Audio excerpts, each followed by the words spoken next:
texto que a lição tem nos proposto é Atos capítulo 1, versículo 1 ao versículo 11. Eu convido a todos para nós fazermos essa leitura.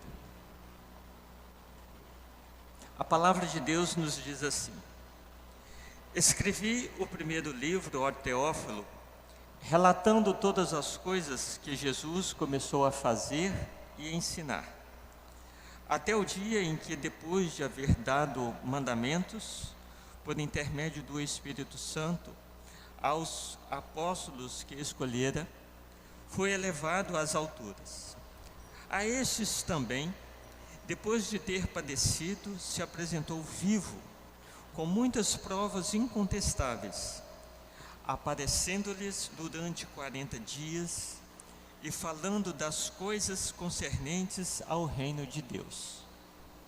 E comendo com eles, determinou-lhes que não se ausentassem de Jerusalém, mas que esperassem a promessa do Pai, a qual, disse ele, de mim ouvistes.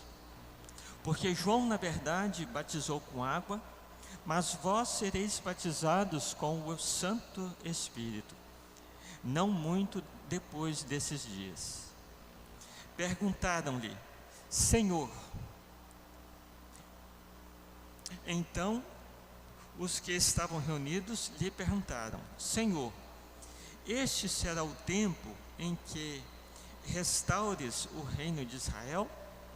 Respondeu-lhes: não vos compete conhecer tempos ou épocas que o Pai reservou pela sua exclusiva autoridade, mas recebereis poder ao descer sobre vós o Espírito Santo, e sereis minhas testemunhas, tanto em Jerusalém como em toda a Judéia e Samaria e até os confins da terra. Ditas essas palavras, foi Jesus elevado às alturas, à vista deles, e uma nuvem o encobriu dos seus olhos. E estando eles com os olhos fitos no céu, enquanto Jesus subia, eis que 2 varões vestidos de branco se puseram ao lado deles, e lhes disseram: varões galileus, por que estáis olhando para as alturas?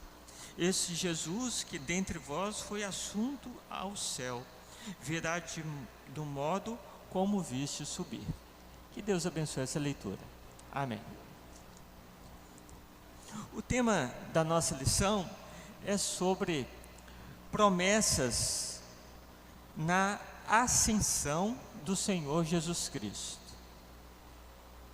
Promessas na ascensão do Senhor Jesus Cristo.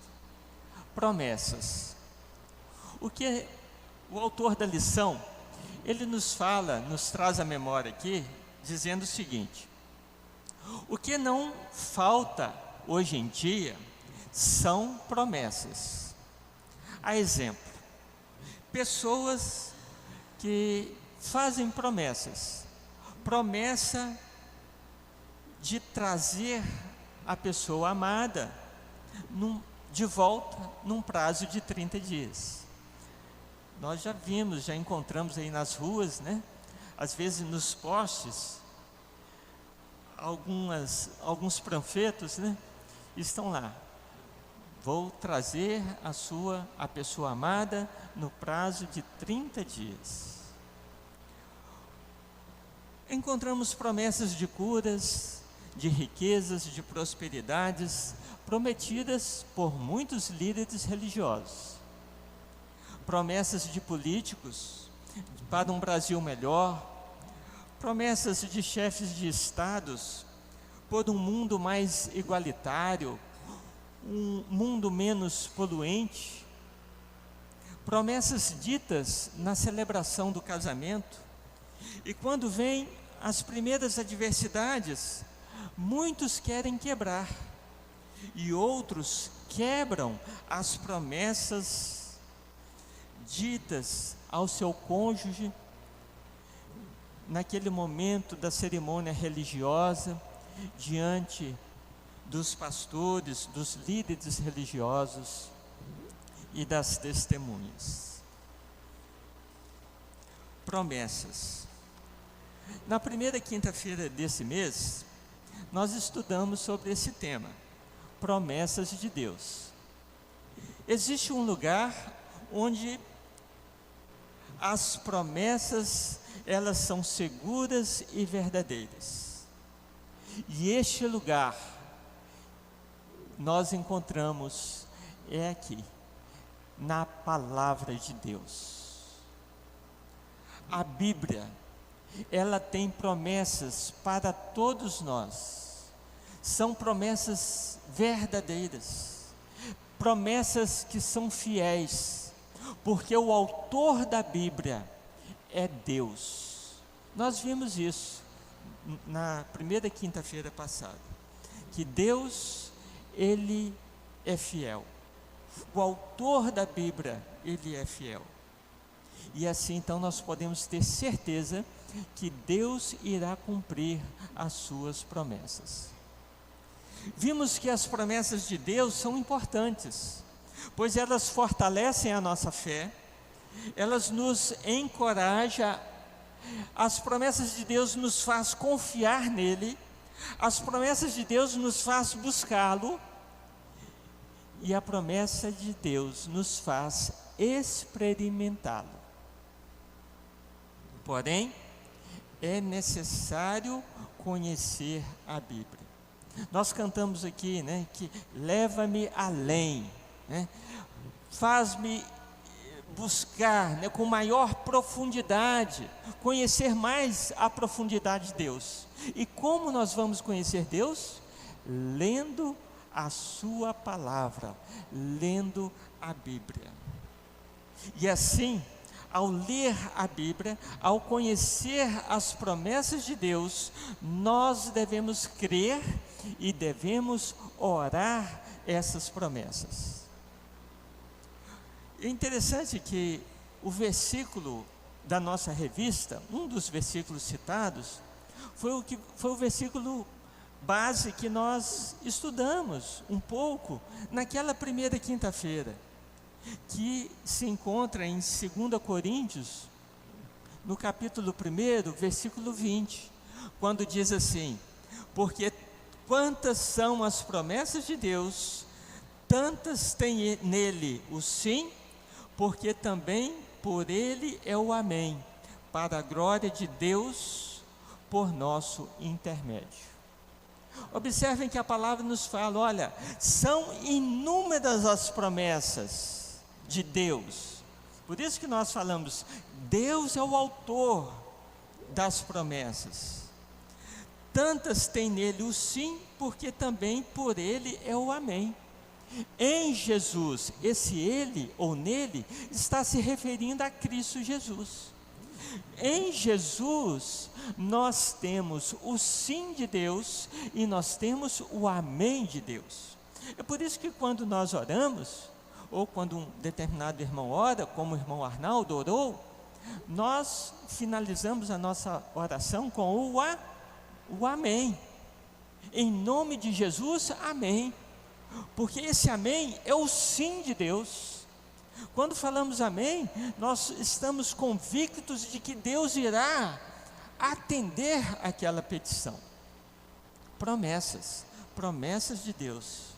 E quando Deus realiza essas promessas, como essa criancinha que foi apresentada aqui, com certeza a igreja orou por sua gestação, com certeza a igreja orou na sua chegada a este mundo, e hoje ela é apresentada, não para a nossa glorificação, mas para a glorificação do nome de Deus.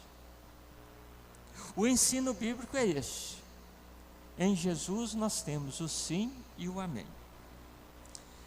Devido a esta união nossa com Ele, no momento que a pessoa crer em Jesus como seu Salvador pessoal, ele é unido a Cristo, ele se torna um co-herdeiro de Cristo, e ele é herdeiro de todas as promessas de Deus que estão na Bíblia Sagrada. Na lição passada, no último domingo, foram estudados aliás, as lições passadas, né? Nós estudamos aqui sobre os eventos do Senhor Jesus, como a sua morte, a sua crucificação, a sua ressurreição. E na lição passada nós estudamos sobre o comissionamento de Jesus, o ide de Jesus. Nesse estudo nós vamos ler, ou vamos estudar sobre as promessas de Deus. Primeira promessa, a promessa do batismo do Espírito Santo. Atos capítulo 1, versículo 4. A palavra de Deus nos diz assim, Atos 1, 4. E comendo com eles, determinou-lhes que não se ausentassem de Jerusalém, mas que esperassem a promessa do Pai, o qual disse ele, de mim ouvistes. O escritor Lucas relata aqui no seu livro de Atos que o Senhor Jesus Cristo, ele disse aos seus discípulos que eles deveriam esperar a promessa do Pai. Não é isso que está aí no verso 4? A qual disse Jesus, de mim ouvistes. O Senhor Jesus, ele prometeu a promessa do batismo com o Espírito Santo, ou a promessa de que os seus discípulos iriam receber o Espírito Santo em suas vidas. Batizar significa isso, significa receber o Espírito Santo na vida.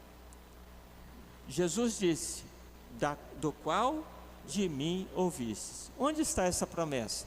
Nós vamos fazer várias leituras. Aqui é uma escola dominical. Então vamos lá. João capítulo 16, versículo 7. Evangelho de João, capítulo 16, versículo 7. Jesus disse assim: mas eu vos digo a verdade, convém-vos que eu vá, porque se eu não for, o Consolador não virá para vós outros. Observem que o Senhor Jesus estava aqui, nesse texto, registrado pelo evangelista João. Jesus estava nos últimos momentos do seu ministério, aqui na terra, e ele deixou uma promessa para os seus discípulos: convém que eu vá, convém que eu possa ser assunto aos céus, convém que eu esteja subindo para a casa do meu Pai, e quando eu for, eu enviarei um Consolador para vós outros. Observem que o Salvador, Jesus Cristo, ele foi assunto aos céus, ele foi para a morada de Deus com o propósito de enviar o Consolador. O Consolador, aquele que iria habitar dentro dos corações dos seus discípulos. O Deus Espírito escolheu ser chamado o Consolador. O nosso Deus não deixaria os seus 11 discípulos órfãos, não deixaria os seus discípulos infelizes, não deixaria os seus discípulos ao acaso. Ele mesmo, na terceira pessoa da Trindade, o Deus Espírito, ele iria habitar dentro dos seus discípulos. Por que estarmos abatidos? Por que então estarmos às vezes tristes? Este dia, irmãos e irmãs, é um dia para nos alegrarmos, nos festejarmos, ficarmos felizes, porque Jesus deixou essa promessa para os seus discípulos lá no passado, e essa promessa, ela se cumpriu. Ele enviou o Consolador. Jesus prometeu a presença do Consolador. A palavra Consolador, no grego, paráclito, que significa aquele que consola, aquele que conforta, era um termo jurídico usado na época, referindo-se aos advogados, porque o advogado é aquele que pode representar o seu cliente diante do juiz, e o Consolador era aquele advogado, aquele que estava ao lado, aquele que poderia nos encorajar em toda e qualquer situação. Então observem que essa promessa sobre a descida do Espírito Santo foi prometida. É algo que foi escrito, foi dito e escrito pelo Senhor Jesus Cristo, aqui na sua palavra. A promessa, ela foi dita até mesmo antes de Jesus. Nós vamos ler Isaías, capítulo 32, versículo 15. O profeta Isaías, no capítulo 32, versículo 15, ele disse assim: até que se derrame sobre nós o Espírito lá do alto, então o deserto se tornará em pomar, e o pomar será tido por bosque. Observem que o profeta Isaías, ele proferiu essas palavras por volta do ano 713 antes de Cristo. O profeta Isaías, ele profetizou no momento histórico do reino de Judá, entre os anos 701 a 740 antes de Cristo.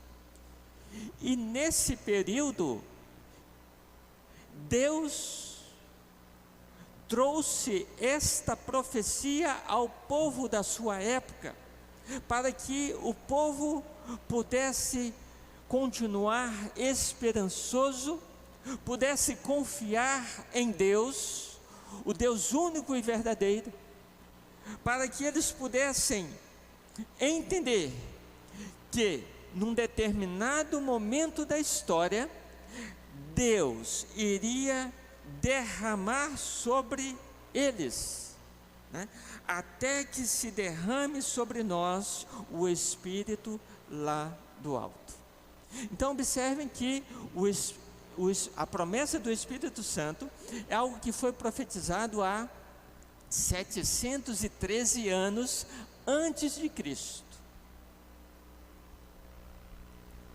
E era algo que vinha do alto, derramado, quando se derrama algo, é porque é de cima para baixo. Deus iria, no seu tempo, derramar o Espírito Santo sobre o seu povo. Vejamos também o profeta Joel, capítulo 2, versículo 28 e 29.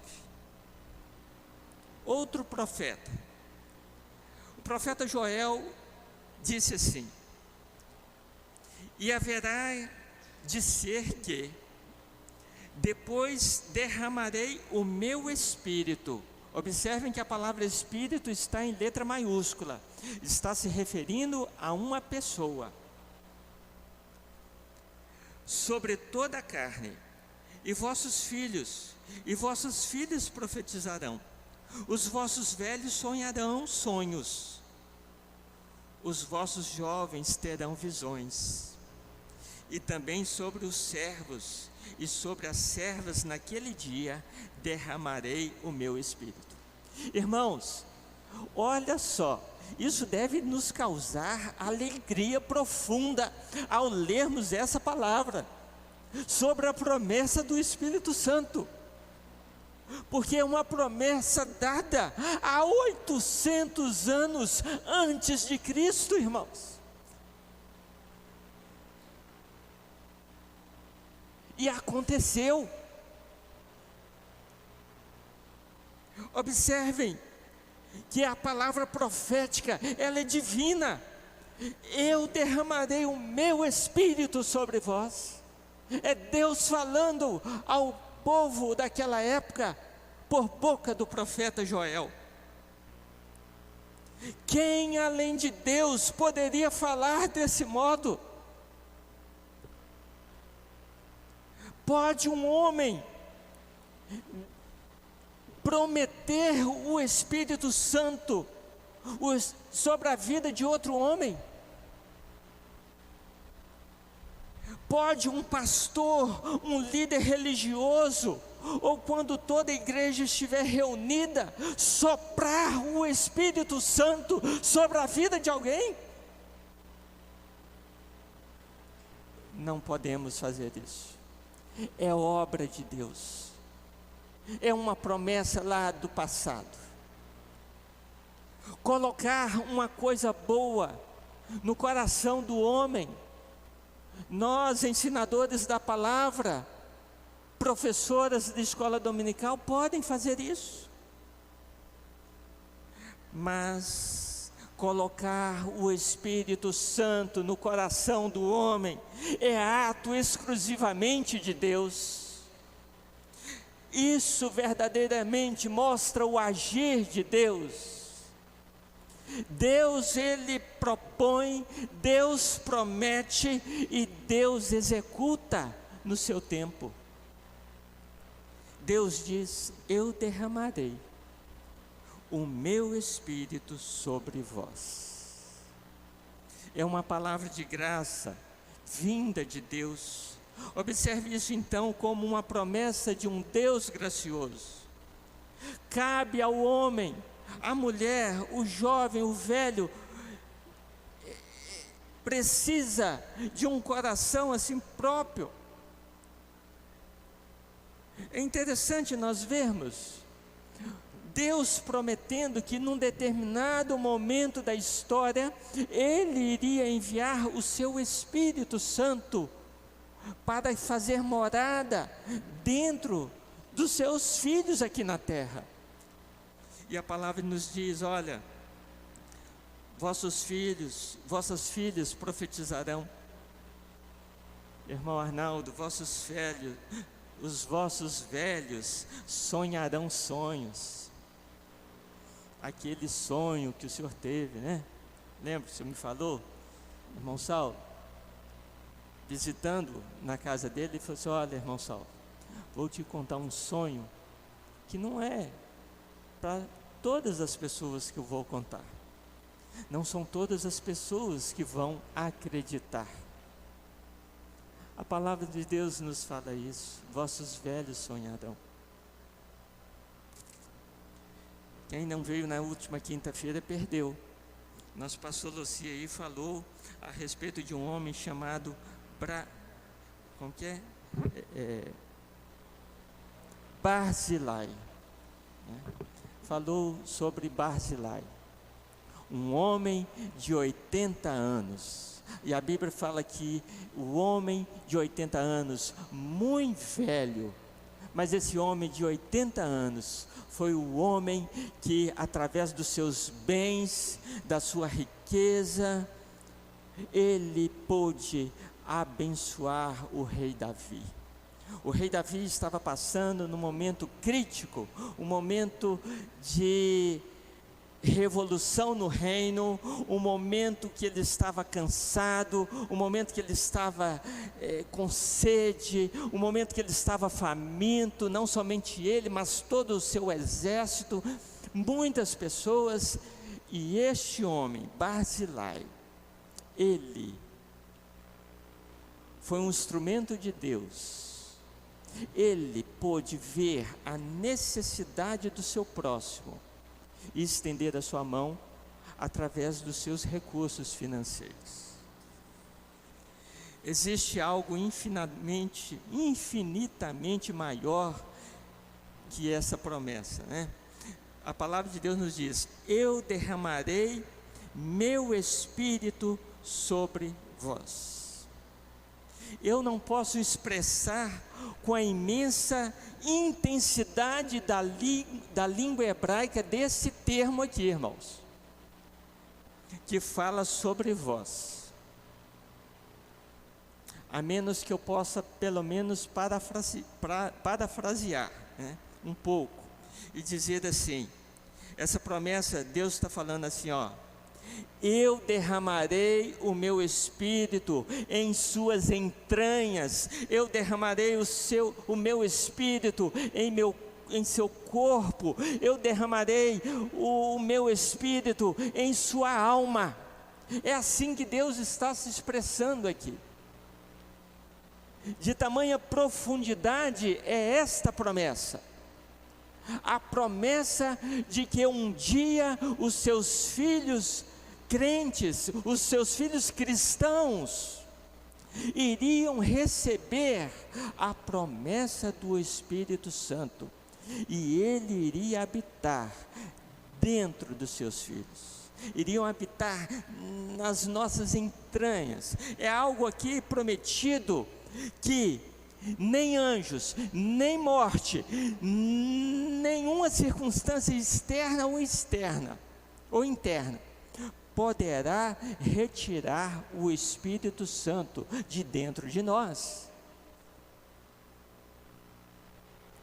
Essa promessa, ela é abrangente, porque nós vimos aqui, Deus iria derramar a promessa do Espírito Santo sobre os jovens, sobre as jovens, sobre os velhos, sobre os homens, sobre as mulheres, sobre toda a carne.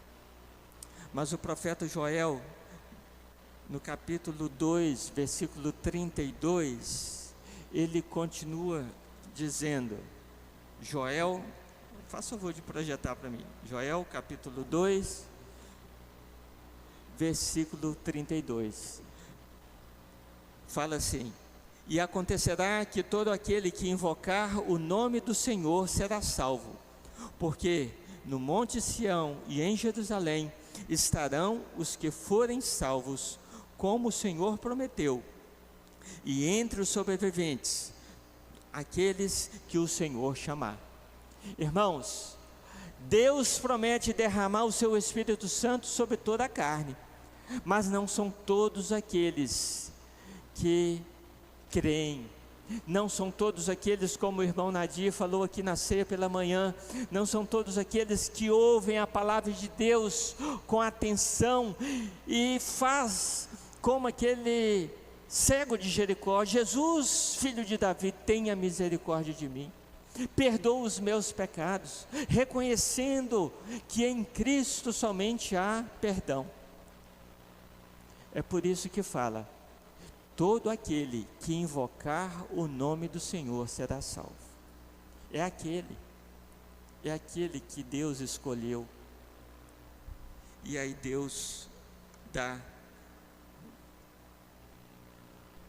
o Espírito Santo.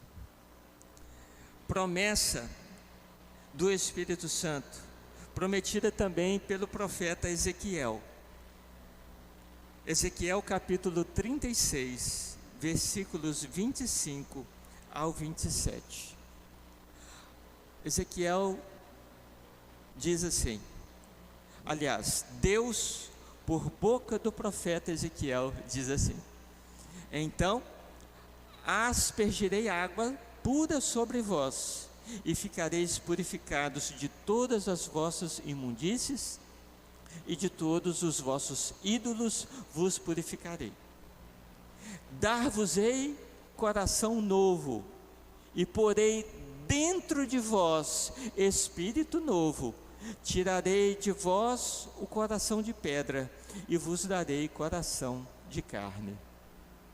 Porei dentro de vós o meu espírito. Observem que a palavra de Deus refere novamente o Espírito em letra maiúscula, porque está se referindo a uma pessoa, a pessoa da Trindade, Deus Espírito. E farei que andeis nos meus estatutos e guardareis os meus juízos e os observareis.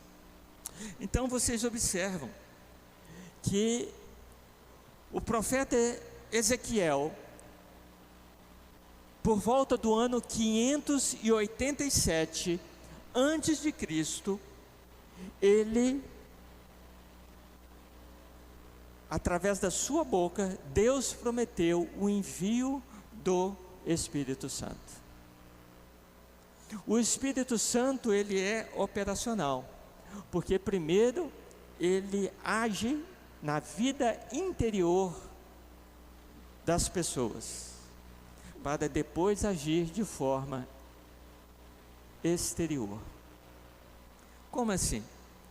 O Espírito, Deus falou aí, porém, retirarei o seu coração que é de pedra, e em lugar do coração de pedra, de um coração ímpio, de um coração que serve a tantos deuses. Há um teólogo do passado que diz que o coração do homem é uma fábrica de ídolos. Nós podemos ter muitos ídolos. Um filho poderá ser o meu ídolo.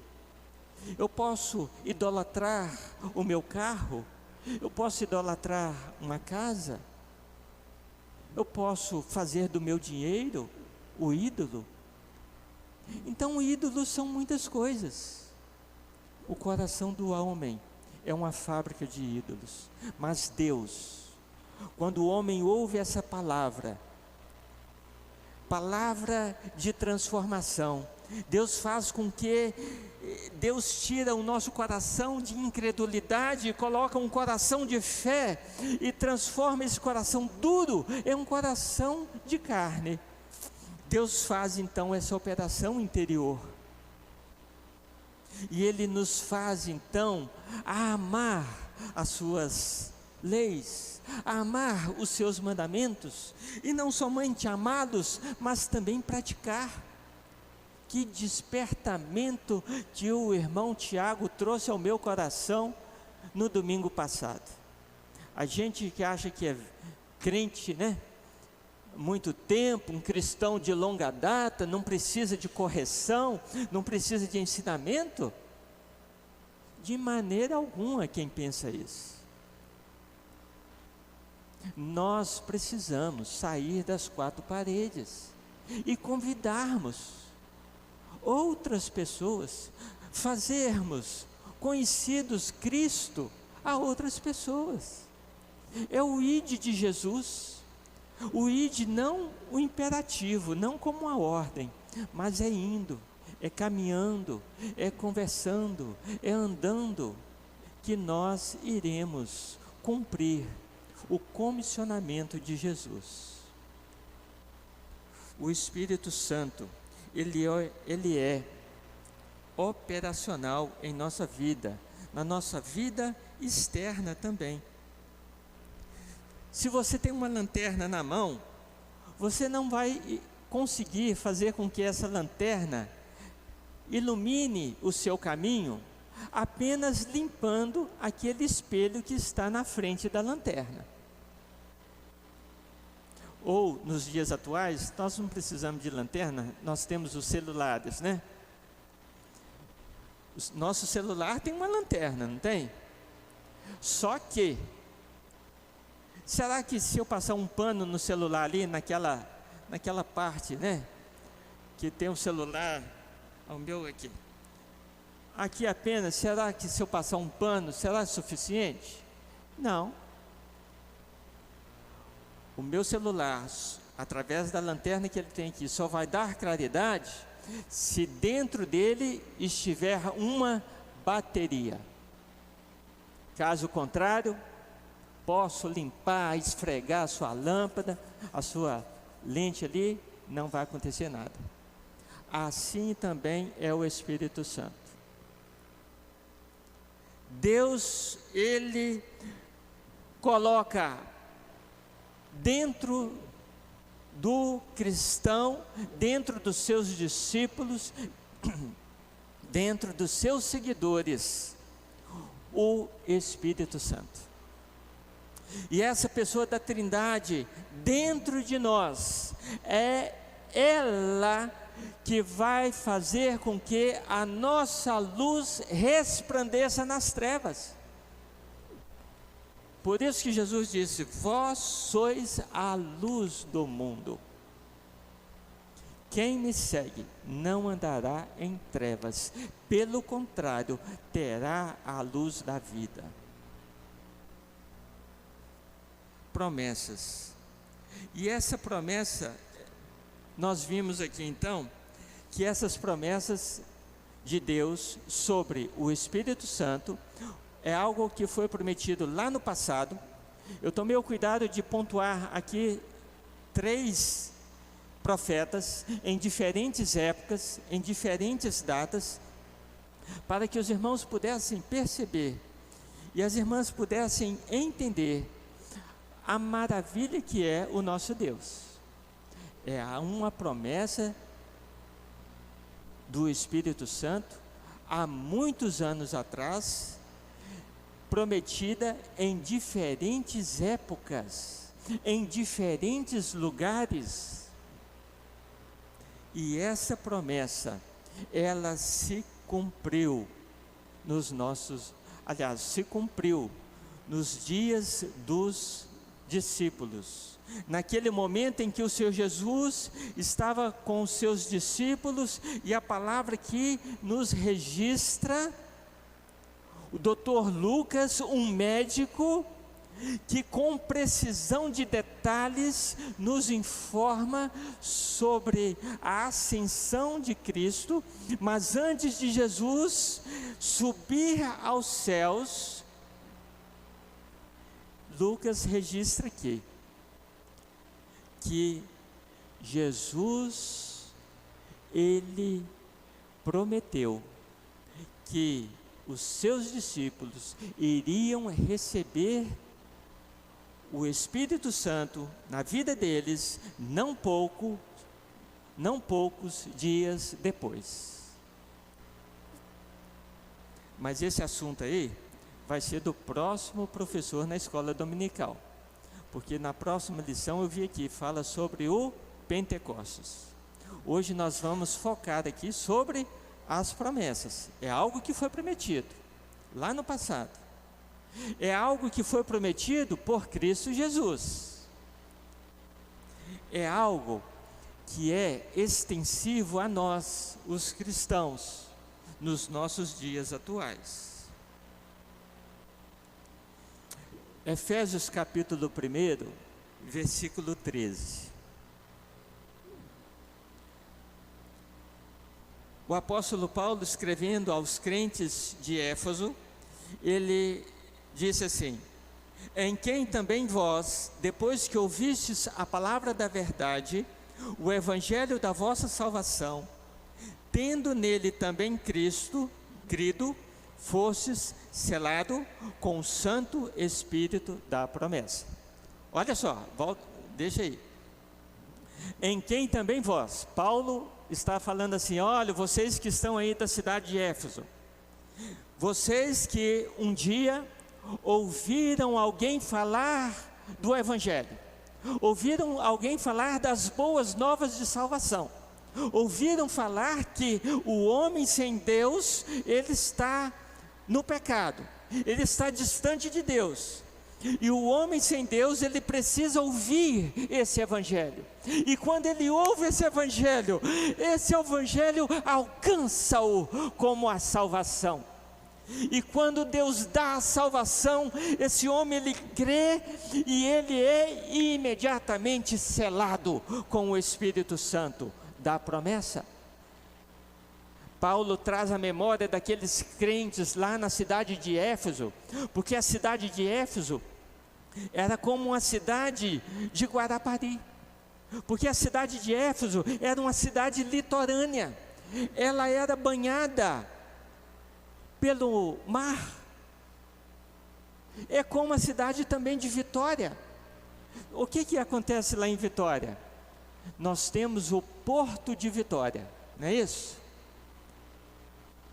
Na cidade de Vitória, cidade banhada pelo mar, tem o Porto de Vitória. E antigamente, o que acontecia? Para uma determinada mercadoria chegar ao seu destinatário, aquela mercadoria, ela recebia um selo do seu possuidor. Assim, o apóstolo Paulo, ele usa esse termo para que os crentes de Éfeso pudessem entender. Tendo também nele crido, foste selado com o Espírito Santo da promessa. Quem crê em Jesus é selado. Quem crê em Jesus tem a marca do Espírito Santo na sua vida. Verso seguinte. Aí agora nós vamos entender. O qual é o penhor da nossa herança, até ao resgate da sua propriedade, em louvor da sua glória. No momento que se eu tenho esta revista nas minhas mãos, se eu morasse numa cidade lá em Roma, por exemplo, e eu quisesse, deixa esse texto aqui para mim. Faça favor de deixar na projeção, isso. E no momento que eu, com essa revista em mãos, morador de Roma, quisesse remeter essa revista para o irmão Daltro, que está lá na cidade de Éfeso, eu deveria pegar essa revista e deveria carimbar essa revista, selar essa revista, e através do meu selo na revista, ela iria então chegar ao destinatário certo, o irmão Daltro. É isso que a palavra está dizendo. O Espírito Santo, no momento que a pessoa crê em Jesus como seu Salvador pessoal, ele é selado com o Espírito Santo da promessa. Ele tem a garantia de chegar ao destino certo. Por isso que fala, até o resgate da sua propriedade. Ao mesmo tempo que o Espírito Santo é um selo, ele também é um penhor, ele é uma garantia. Garantia de que, se eu for até a Caixa Econômica Federal e pegar o meu anel de formatura que meus pais me deram e deixar lá na Caixa Econômica Federal, eu estou dando ali como garantia. É meu. Apesar de estar lá na Caixa Econômica Federal, ninguém mais pode ter acesso. Só eu posso resgatar esse anel, porque ele foi dado como um penhor, até um dia que eu me dirijo novamente até a Caixa Econômica Federal e resgato o meu anel. Assim também somos nós, irmãos e irmãs, nós que já temos o Senhor Jesus como Salvador pessoal, nós que já fomos selados com o Santo Espírito da promessa. O Espírito Santo de Deus habita em nós, homens e mulheres mortais, como garantia de que um dia nós seremos resgatados por Deus, seja através da morte física, ou seja através do arrebatamento, da volta de Cristo Jesus.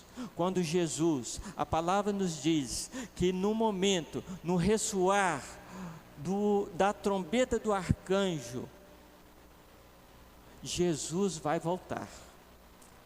Nós precisamos entender isso, que Jesus vai voltar. Algo também, numa das últimas quintas, algo que eu estou dizendo, quem não está vindo, está perdendo. Quem não vem nas quintas-feiras, nas reuniões de oração. O irmão, acho que é Rondi, o irmão Rondi, ele falou assim, olha, nós devemos nos atentar para a volta de Cristo.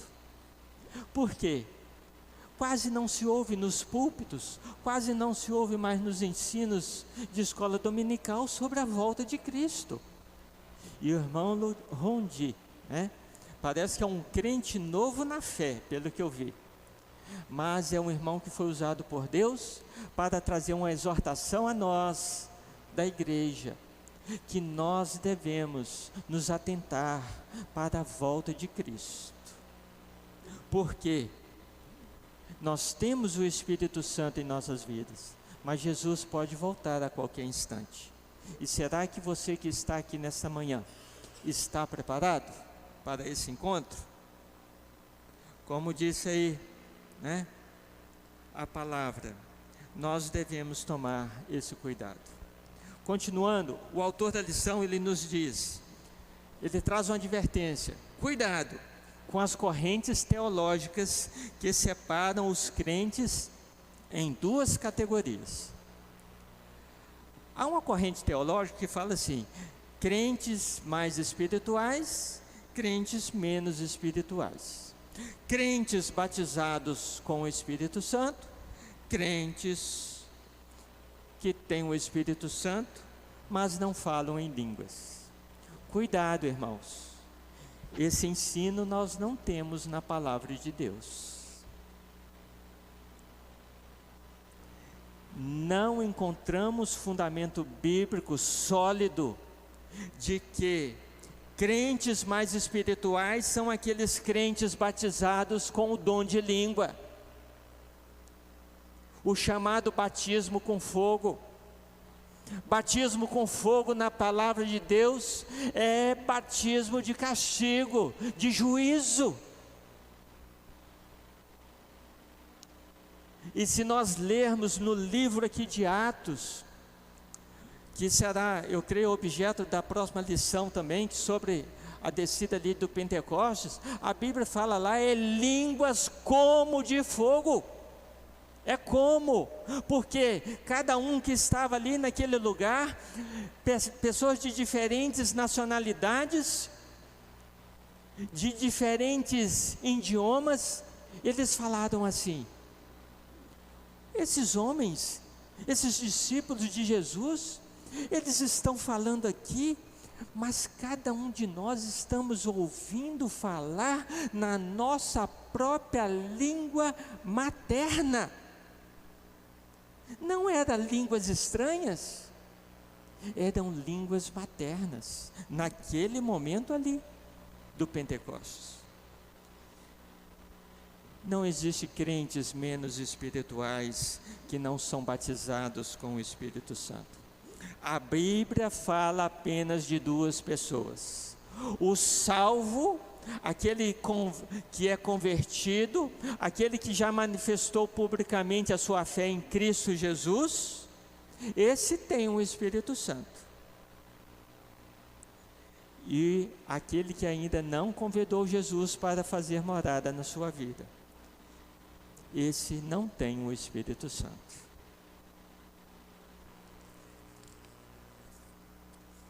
A promessa da segunda vinda de Cristo. Voltando aqui para Atos, no capítulo 1, nos versículos 9 a 11, nós encontramos aqui, versículo 9: ditas essas palavras, foi Jesus elevado às alturas. Verso 11: esse Jesus que dentre vós foi assunto ao céu, virá do modo como o viste subir. Jesus virá, meu prezado irmão, meu prezado irmã, prezado ouvinte. O Senhor Jesus voltará. O apóstolo Pedro, e para nós já finalizando, o apóstolo Pedro, ele encerra a sua obra com um capítulo escatológico em 2 Pedro, no capítulo 3, versículo 9, escrita por volta do ano 66, dizendo assim: não retarda o Senhor a sua promessa, como alguns a julgam demorada. Pelo contrário, Ele é longânimo para convosco, não querendo que nenhum pereça, senão que todos cheguem ao arrependimento. Observem que nos últimos momentos de Cristo aqui nessa terra, 2 anjos falaram para aqueles que estavam ali próximos dos discípulos e tantas outras pessoas. Me parece que lá em Coríntios fala, né, que Jesus foi visto por mais de 500 irmãos, não é isso? Mais de 500 pessoas viram esse acontecimento, foi visível. A subida, a ascensão de Cristo aos céus. Mas do mesmo modo que Jesus subiu, houve mais aquela promessa: olha, vocês que estão aqui, por que vocês estão aí? Estejam atentos, porque do mesmo modo que Jesus subiu, Ele vai voltar. E Pedro diz assim: não retarda Jesus a sua promessa, como alguns a julgam demorada. Muitos líderes religiosos, na época do apóstolo Pedro, falsos mestres, muitos que estavam até mesmo dentro das igrejas locais, eles estavam ensinando ao povo sobre que Jesus não iria voltar. Eles estavam ensinando isso a muitos cristãos daquela época. Essa questão, Jesus não vai voltar. Eles estavam negando. Eles estavam colocando dúvidas nos corações daqueles ouvintes. Porque quando nós vamos lá para 2 Pedro, no capítulo 2, no versículo 3, olha, 2 Pedro, capítulo 3, no versículo 4, 2 Pedro 3, 4, os falsos líderes diziam assim aos cristãos: onde está a promessa da sua vinda? Porque desde que os pais dormiram, todas as coisas permanecem como desde o princípio. Verso seguinte: porque deliberadamente esquecem de longo tempo, houve céus bem como terra, a qual surgiu a água, e através da água pela palavra de Deus, pelo qual veio a perecer o mundo daquele tempo, afogado em água. Os falsos líderes, os falsos mestres estavam ensinando que Jesus não iria voltar. Isso era uma promessa de Deus, mas jamais será cumprida. Mas Pedro traz a memória dos seus ouvintes, dizendo: olha, lembrem-se que o mundo, esse universo, ele foi criado pelo poder criacional da palavra. Deus criou esse universo. Deus trouxe à existência a terra. Deus separou a terra das águas. E lembre-se que esta criação foi um ato de Deus. Verso seguinte, 2 Pedro 3,7 agora. Ora, os céus que agora existem e a terra, pela mesma palavra, têm sido entesourados para o fogo, estando reservados para o dia do juízo e destruição dos ímpios. A terra foi criada por Deus, da mesma forma que esses homens estavam falando a respeito de que os homens daquela época não deveriam crer nas promessas divinas. Pedro traz esse ensinamento: lembrem-se de que essa terra foi criada, verso 6, pelo qual veio a perecer o mundo daquele tempo, afogado em águas. Ou seja, lembre-se também que da mesma forma que a terra foi criada, a terra, houve um dilúvio, aconteceu um dilúvio na época de Noé. Muitas pessoas não criam na pregação de Noé. todos praticamente rejeitaram. Só Noé e seus filhos e as suas noras entraram na arca. E o mundo daquela época foi destruído. Todos foram mortos, todos foram afogados na água. Todos foram condenados eternamente por não crer nas promessas de Deus. O apóstolo Pedro, então, ele cita esses dois exemplos: o exemplo da criação divina e o exemplo também do dilúvio. Algo que aconteceu, algo que era visto pelas pessoas da sua época, e muitos não creram. Para nós finalizarmos, a palavra diz: não retarda o Senhor a sua promessa. Cada novo dia que surge no horizonte é Deus dando a oportunidade para as pessoas ouvirem as boas novas do Evangelho, se arrependerem e crer em Jesus como seu Salvador pessoal. Então, irmãos e irmãs, ouvintes que estão aqui, aproveitem o tempo que Deus tem dado a cada um de vocês.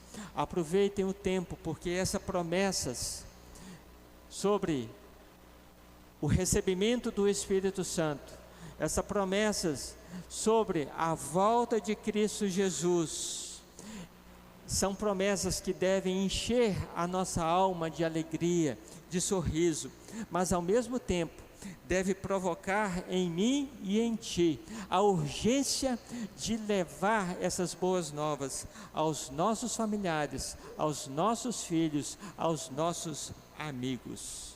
Não permita que eles fiquem longe dessa realidade, longe dessas promessas. A história, ela não caminha para o caos, a história não caminha para algo indeterminado. A nossa história, a história humana, ela caminha em uma direção. A história humana, ela é progressiva. Deus é assim. E no final acontecerá a volta de Cristo Jesus. Jesus vai voltar. Essa é uma das promessas que nós temos que anunciar. Que Deus abençoe cada um de nós e que tenhamos esta esperança nos nossos corações. Amém.